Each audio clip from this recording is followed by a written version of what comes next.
Isn't that illegal?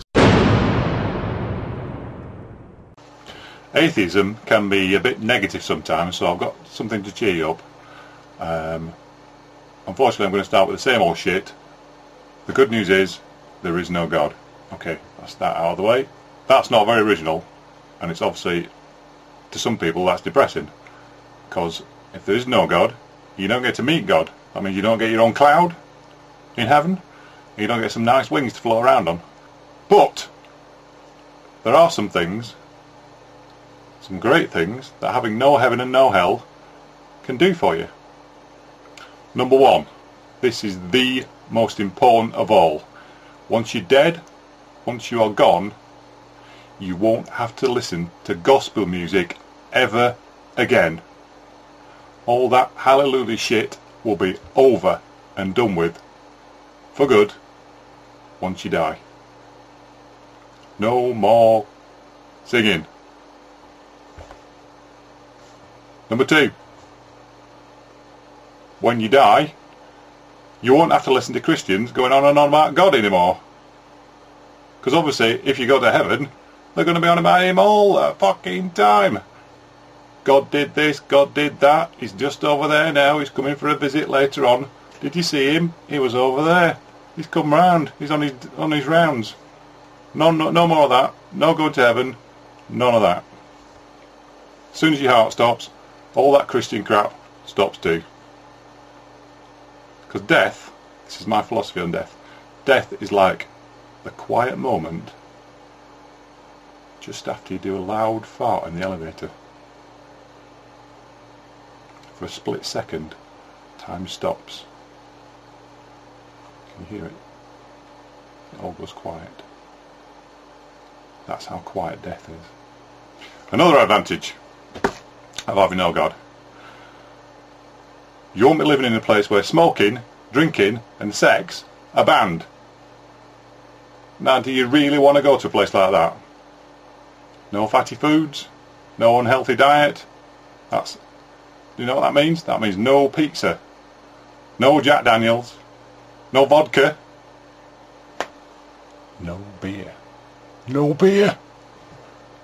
How could there be a hell worse than a place with no beer? Anyway, someone like God will never let you drink so much beer it was leaking out of your ears before you stagger home and spew it all over the toilet. Ralph and Huey, I'll explain that to those who don't know about that. Ralph and Huey are never mentioned in the Bible. But the good news is, you can do all that on earth as much as you like, and the only punishment that you'll get is liver failure. That and marriage breakdown, and the occasional weird stain on your t-shirt that won't come out. But that's your choice. You can decide whether that happens to you. And there will be no consequences, well, nothing as bad as sticking a meat hook up your backside and lowering you over hot coals for 1,000,000 years just because you want a few drinks with your mates down the pub. No consequences. That's the advantage of no heaven and no hell. But those are the big things, the quite big things. There's obviously lots of little things, tiny things that Christians still call sins, and those little things, they won't matter either. So just because you didn't apologise to Jesus when some idiot trod on your foot and you called him a clumsy bastard, you don't have to be afraid that you're going to burn in hell for that. Just for that crazy little thing like that. Another example, if your wife invites her friends round just when you want to watch a late night football, what a pain in the arse that is. But you won't be tortured for 1,000,000,000 years just because you call her a thoughtless bitch when she's not there, out of earshot. It won't matter. You won't need to be forgiven. If there's no God, no heaven, no hell, there's no consequences. You won't need to be forgiven for calling her a bitch when she's not listening. If you call her a thoughtless bitch when she is listening, then you might need to be forgiven. But you won't need God's forgiveness. It'll be a lot worse than that. But you can still get revenge on her You get a bit of salt, light sprinkling of salt, maybe some ground up laxatives, and shoving all that food she's brought round for her friends to eat while they watch Titanic for the 50th fucking time. It might be naughty, but you'll get away with it, because there's no setting to turn up the gas burners an extra degree as a consequence. Here's one for the men. I am one. If you walk down the street and stare at some woman's tits, it's okay.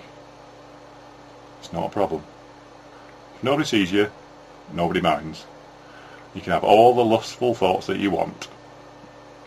It's not a sin. It's human nature. No praying to God to forgive you for worshipping the breasts. Because don't forget, it says in the Bible, do not worship false gods. It doesn't say anything about worshipping false breasts. So you can do it. And you can do it anyway, even if you couldn't do it. Because there is no God. Because it's all shit. It's not in the Bible anyway. I've checked. Women. One for the women, just to be fair and equal. Women. If you let your fingers do the walking when you're looking at a picture of Tom Cruise, sort of, or even Penelope Cruz, don't worry, just give them a good wash afterwards, and there's no need to pray, because you won't be going to hell either. And you don't even need to worry about it, because most women do it. Well, all the ones in my video collection do it anyway, so it's not a sin, apparently. And even if it is a sin, like I say, who's going to punish you for it? No one. Here are some really important points. What you do say here. If you thought that global warming was God's punishment or the second coming of Jesus, you don't need to worry either. Just be happy. It's just the melting of the polar ice caps, and it's a man-made thing, and by the time all the Christians have worked that out, it'll be too late to stop it anyway. We're all going to drown. So don't worry about it.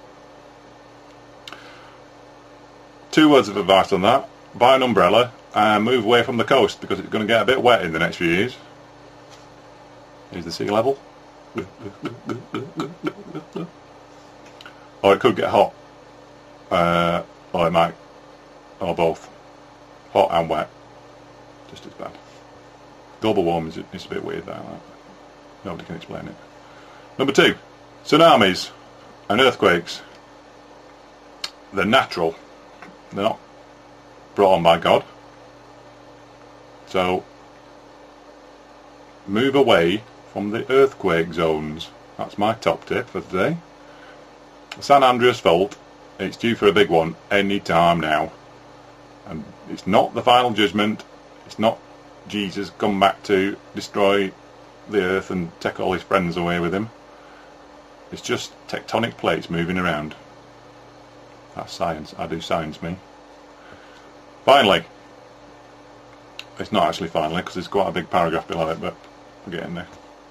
If you're a bit worried that although you believe in God, you might have believed in the wrong God, don't worry, all gods are the same. They aren't there. And in times of crisis, they can't help you. So, when people say, don't panic, God's there for you, don't listen to them. Panic!